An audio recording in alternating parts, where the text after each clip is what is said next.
What's going on, everybody? I hope you're all having a great day, and in this video I'm going to be sharing with you the 5 simple steps with a bonus that you're going to be able to apply today to getting your first rental property. I'm not going to fluff, I'm going to get straight to it, coming from somebody, myself, who owns residential real estate, commercial real estate, and multiple pieces of land. Guys, I'm gonna help you on how you can do that and more in this video, so stick around and make sure if you get any value, hit the free like button and let's get started. And by the way, please don't miss out on the bonus tip, which is towards the end of the video. It is literally how you're gonna get the most opportunity in your real estate deals. Alright guys, step number 1 to owning your first real estate property is going to be identify what type of real estate you want to get into. The pandemic, guys, has changed things a ton. This is so important to understand because depending if you want to get into residential real estate or commercial real estate, that's how you're going to know how to approach it. If you like commercial real estate, you can get into retail, you can get into office, into land, into multifamily, into industrial. There's a vast opportunity in commercial real estate on what you want to invest in,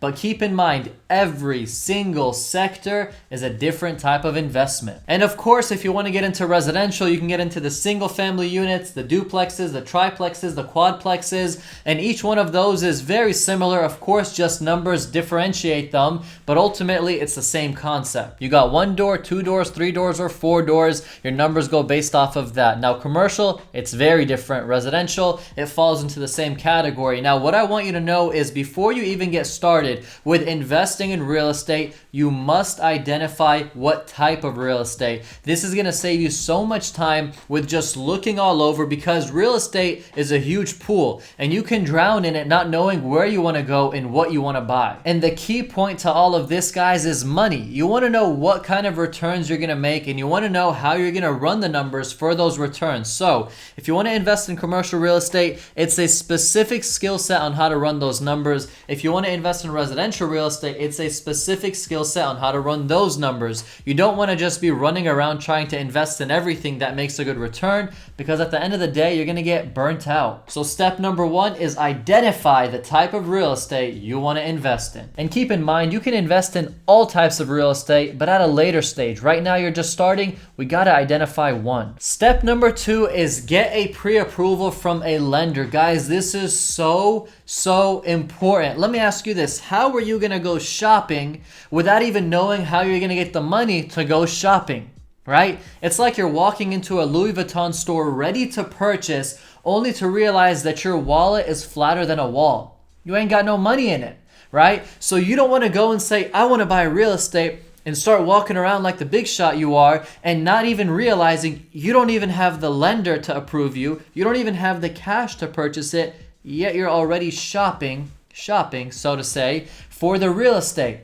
You gotta get a lender's approval, at least a pre-approval. They give you it real quick. I work with lenders, I get it within the hour because they expedite it. Typically, it takes 24 to 48 hours to give you the pre-approval. Now, the goal with this is to make sure that you qualify. Your credit is good, your income's good, your down payment's good, how you're making your money is good. That's very important. If you're getting 1099, they may say swap to a W-2. If you're getting W-2, they may say you gotta make some more money. So you want to talk to the lender to pre-qualify you to see how much you can be approved for. Because let me tell you something. Imagine you're looking for investments at the price tag of $630,000 only to realize you haven't been pre-approved yet. So then you go to get pre-approved for the lender to tell you, hey, you're only qualified for $280,000. So you've been wasting your time running numbers, looking at investments, driving properties, doing all of this only to realize you can't even purchase it. So your goal is to get pre-qualified to see how much you can afford. And if you can't afford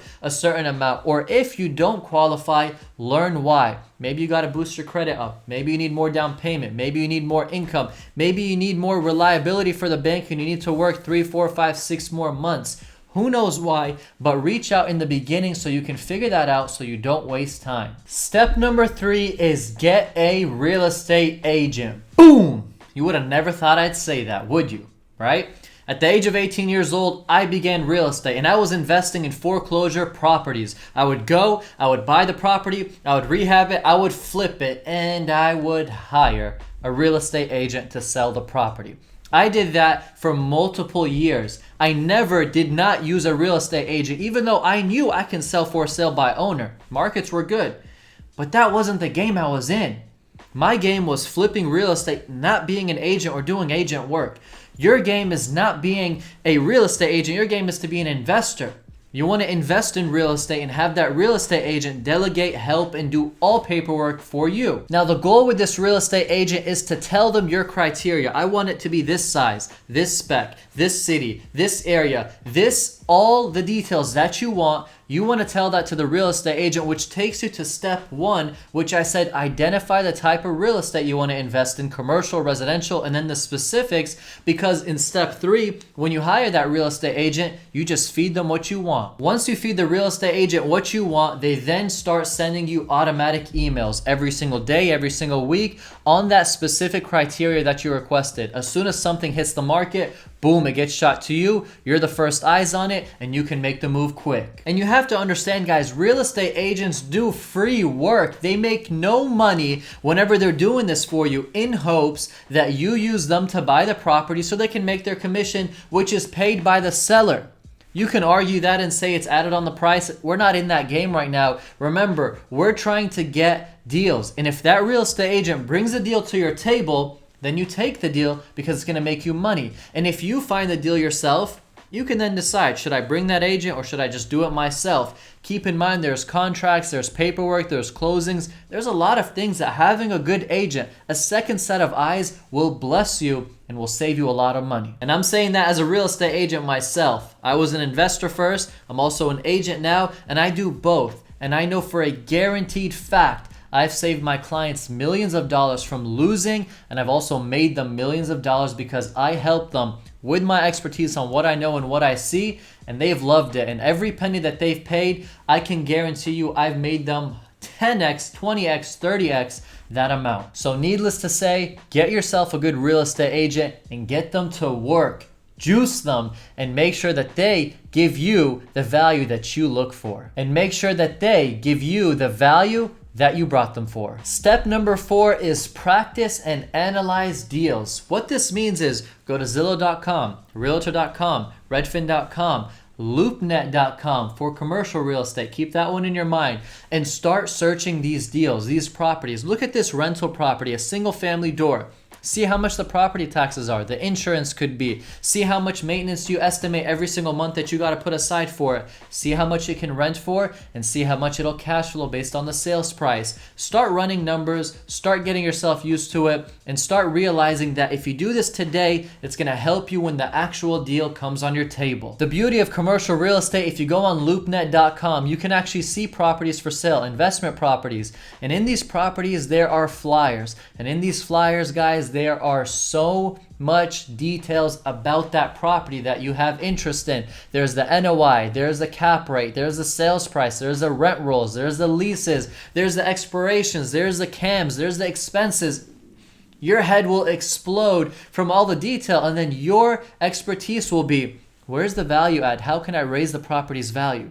Your expertise will be, is this a true, an actual 8 cap, or is this just a pro forma? Is this going to be a good investment to make, or is it not? That's your goal, as I give you in step 4, is to analyze these deals, even if they're not deals you're going to buy, just so you can get a hang of it. So when your deal comes, you're a shark. And step number 5 is the most important.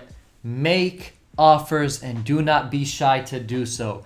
Guys, you will not believe from the thousands and thousands of offers that I've sent, how many actually come back, start negotiating, and almost accept the offer that I made, even though it was a low ball. Too many people are too shy to make offers. And then I ask them, they're like, I can't find any deals on the market. There's nothing out there. And I'm like, how many offers have you sent? 0. There's not good deals. They're asking for a 5 cap on this property, and the property's not even worth that. That's not how it works. That person asking for a 5 cap, if you sent him an offer based off of a 7, 8 cap, you never know what position they're in. They might take it. They might come back and renegotiate. They might give you good terms. They might help you out in certain places that you never thought of. You might be able to get credits in certain areas. Guys, send offers. Do not be shy to do that. That's where you're gonna make your money. That's where I found my best deals. I've gotten steal deals because of this. I have literally landed deals that you can't even imagine, where the property is for 1.3 million and I got it for 50% off, 650 grand. I've done it and I've closed it. I've had properties that were asking 170 grand. I've closed it at 111 grand. I've had properties where clients and people who want to purchase them or who want to sell them, us jumping in and lowballing, and we would actually get the number that we asked for. And on top of that, we get terms. I've had properties that were for 350K, I'd get it for 200K, and terms. And in terms, what I mean by is the bonus that I'm gonna be giving you guys, which is after step 5 that you don't wanna miss on. So guys, you never know if your offer is gonna get accepted, and remember, it's no hassle to you. That's why you got a real estate agent. Put them to work. Let them send 100 offers and land one. Who cares? You're not even doing the paperwork. Be smart about it, guys. And here you have it. The bonus tip is be creative. What I mean by this is be creative with the listing agent. Be creative with the owner. Find out what's their motivations. Be creative with the terms. Be creative with the negotiations. Don't just think that someone's asking for $1 million. That's what you got to give them. Guys, I've landed some killer deals by doing owner finance. This might not be something that you realize or know about much, but owner finance is the name of the game. What this means is the owner selling the property, they get $1 million, right? If you bought them outright. Some owners don't want $1 million because on $1 million, they're going to pay some heavy taxes, capital gains tax or short-term gains tax. They don't want that. So what they'll do is they'll be like, Karam, I'll give you the property for $1 million. I'll take $100,000 down and I'll finance the $900,000 on a 15-year note at a 3, 4, 5% interest rate, 6% interest rate, whatever you guys negotiate at the time of the deal.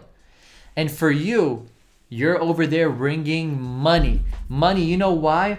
Because you're not going to have to pay closing costs like you would for a third-party lender. Because closing can be literally within a week or two. You don't got to wait for appraisals, for due diligence, for a billion other things that banks require. Reason number 3 is, do you understand how much less paperwork you're going to have to do? The banks require every single second. Show me your bank statements. Show me your income. Show me why you sent $200 to so-and-so. Show me why you went and ate at $400 steakhouse and what kind of steak did you get? Was it medium well? Was it well done? Or was it medium rare? Or was it rare? Because depending on the type of steak that you got means that if we're going to fund you or we're not going to fund you, because we love medium well, but if you got rare, we're not going to fund you. Why did you buy underwears for that price when typically the sales price of underwear... I'm not even kidding you. They ask you so much stuff. It makes you go nuts. And being creative and getting owner finance will save that headache and will save you that money. Guys, closing costs on big deals could go $10, $20, $30, $40,000.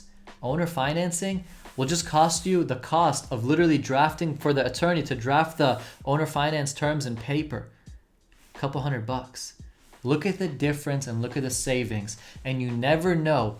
Many owners don't want to cash out outright on their investments. They want to sell, but they don't want all that money at one time. And that's where you come in, be creative, and owner finance, presenting that offer. And you never know if you win it.